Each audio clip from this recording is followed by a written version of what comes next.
Hello दोस्तों, मेरा नाम विवेक दीप है और 64 बीपीएससी परीक्षा में 104 रैंक के साथ मैं डीएसपी पद पर चयनित हुआ हूँ। मिशन 50 के इस प्लेटफॉर्म पे आप सभी का बहुत बहुत स्वागत है। दोस्तों, वीडियो की शुरुआत में डॉक्टर आनंद राज सर को श्रद्धांजलि देते हुए शुरुआत करना चाहता हूँ। सर का जाना पूरे शिक्षा जगत के लिए एक अपूर्णीय क्षति है। दोस्तों, मिशन 50 से मेरा जुड़ाव 2018 ईस्वी में हुआ था, जब मैं आईएएस के इंटरव्यू के टाइम पे डॉक्टर रंजीत सर से मिला था। सर का मुझे मार्गदर्शन प्राप्त हुआ था और मेरा सौभाग्य है कि तब से लेकर आज तक लगातार मुझे सर का मार्गदर्शन प्राप्त होता ही रहा है। दोस्तों, आप में से काफी लोगों ने मुझे देखा होगा 63rd, 64th बीपीएससी इंटरव्यू के दौरान, स्पेशली मैं मिशन 50 में लगातार मैं कक्षाएं लेता रहा हूँ और इसका मुझे बहुत फायदा भी हुआ है। निश्चित रूप से आप सबों को भी होगा। अगर आप पढ़ने के साथ साथ अगर पढ़ाते हैं तो एक अलग एक स्किल आता है, जो कि विशेष रूप से इंटरव्यू में और मेंस में कंसेप्चुअल क्लैरिटी में आप लोगों को इसका बहुत लाभ होता है। दोस्तों, जब कोई भी परीक्षा का परिणाम आता है तो छात्रों में, जो तैयारी कर रहे छात्र हैं, उनमें एक क्यूरियोसिटी होती है, ये जानने की होती है कि जो छात्र पास कर जाते हैं, जो सफल होते हैं, उनकी क्या पृष्ठभूमि थी, उनकी क्या रणनीति थी, उनकी सफलता की क्या कहानी थी। तो आज इन्हीं पृष्ठभूमि में मैं आप सबसे मुखातिब हुआ हूँ। सबसे पहले तो मैं अपना एक संक्षिप्त परिचय आप सभी को दे देना चाहता हूँ। 10th तक की मेरी पढ़ाई सहरसा में जिला स्कूल से हुई है। इंटरमीडिएट की पढ़ाई के लिए मैं पटना गया था। बीएन कॉलेज से मैं इंटरमीडिएट उत्तीर्ण हुआ हूँ साइंस विज्ञान संकाय में। स्नातक के लिए मैंने राजेंद्र कृषि विश्वविद्यालय से फिशरीज साइंस मत्स्यिकी में मैंने ग्रेजुएशन किया है, टेक्निकल यूनिवर्सिटी से साइंस विज्ञान संकाय में। उसके बाद मैं आईएएस की तैयारी के लिए दिल्ली चला गया था। 2018 में मैंने यूपीएससी इंटरव्यू भी दिया, जहां अनफॉर्चुनेटली मैं 5 मार्क्स से मैं रह गया। फिर बाद में यूपीएससी 60-62 में मेरा चयन राजस्व अधिकारी के रूप में हुआ। 337 रैंक थी मेरी, जो मैं वर्तमान में भी कार्यरत भी हूँ अंचल अधिकारी दनियामा के रूप में। और अभी फाइनली मैं आपके सामने हूँ 64 बीपीएससी में डीएसपी के पद पे मेरा चयन हुआ है। दोस्तों, तो आप जो मेरी पृष्ठभूमि है उससे तो आप इतना समझ ही सकते हैं कि आपके सबसे पहले हम देखते हैं स्कूल। तो स्कूल अगर आप सरकारी में पढ़े हों या फिर प्राइवेट में पढ़े, कॉन्वेंट में पढ़े हों, अगर अच्छी जगह से पढ़ो तो आपको एक एडवांटेज है। अगर आपका सौभाग्य नहीं था कि आप बहुत अच्छी जगह से नहीं पढ़ पाए हो, तब भी इसमें कोई डिसएडवांटेज जैसी बात नहीं है। जहाँ तक आप ग्रेजुएशन की बात करते हैं तो मैं निश्चित रूप से मैं विज्ञान का छात्र रहा हूँ, लेकिन मुझे कभी भी ह्यूमैनिटीज समझने में परेशानी नहीं हुई। इनफैक्ट तो मुझे ह्यूमैनिटीज पढ़ने में ज्यादा मन लगता है।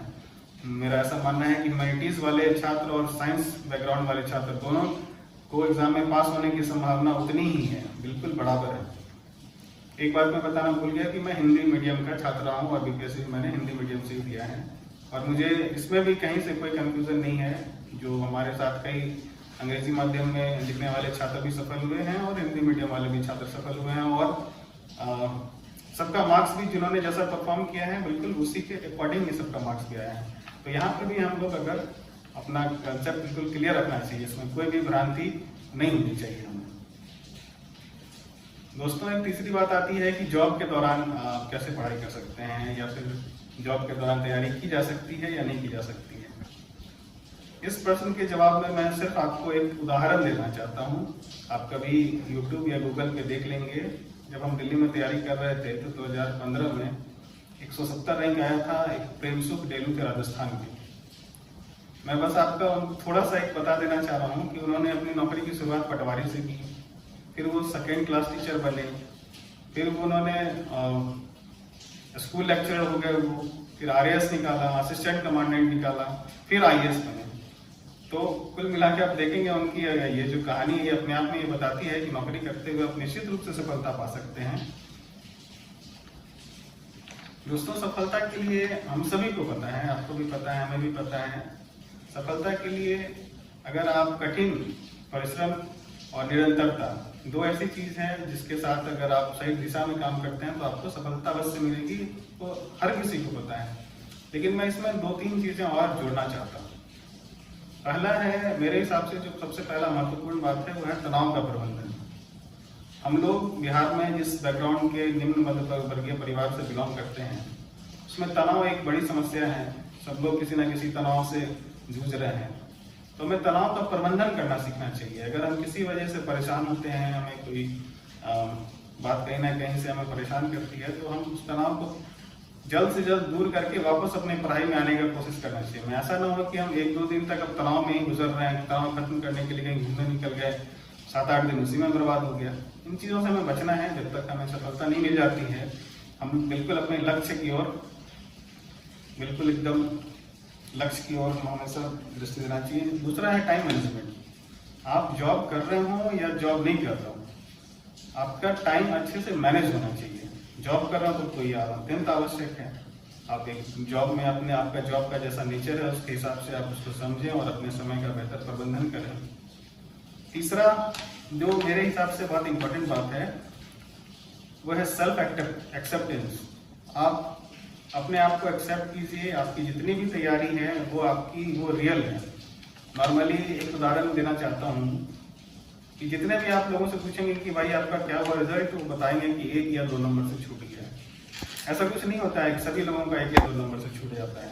किसी का 25 से छूटता है, किसी का 50 से छूटता है, किसी का प्री नहीं होता है, किसी का मेंस नहीं होता है।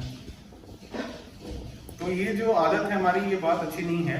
मुझे ये कहना है कि अब 50 नंबर से क्यों ना छूटा हो, हम अपने आप को समझें। नहीं तो फिर हमारा ये सिंपैथी लेने की एक आदत से बन जाती है कि अच्छा भाई इसका तो 1 ही नंबर से छूट गया। तो इस तरह से क्या होगा कि आप अपना उस दिशा में मेहनत नहीं कर पाएंगे। जितनी मेहनत की आपको जरूरत है वो आप नहीं कर पाएंगे, और समय के साथ साथ सब कुछ आपके हाथ से निकल जाएगा। इसके साथ ही दोस्तों, कहा जाता है, आप सबने सुना है कि तैयारी इतनी शांति से करो कि सफलता शोर मचा दे। आप सबसे यही अपील है कि आप पूरे मनोयोग से अपनी सारी ऊर्जा को समेट कर आप पढ़ाई में लग जाएं। एग्जाम 67 का एडवर्टीजमेंट बस 1-2 महीने में ही आने वाला है। CDPO का एग्जाम सामने है। आप सभी जितना ज़्यादा से ज़्यादा ऊर्जा के साथ अपने फोकस, अपने लक्ष्य के प्रति समर्पित रहेंगे, आपको सफलता उतनी आपकी नजदीक आएगी। अंत में मैं फिर से मिशन 50 संस्थान को, डॉक्टर रंजीत सर को धन्यवाद देना चाहता हूँ। KBC नैनो पब्लिकेशन को भी धन्यवाद देना चाहता हूँ, जिसका करेंट अफेयर बिहार जो विशेष है वो मैंने पढ़ा था। आप सभी के उज्जवल भविष्य की शुभकामनाएं करता हूँ। धन्यवाद।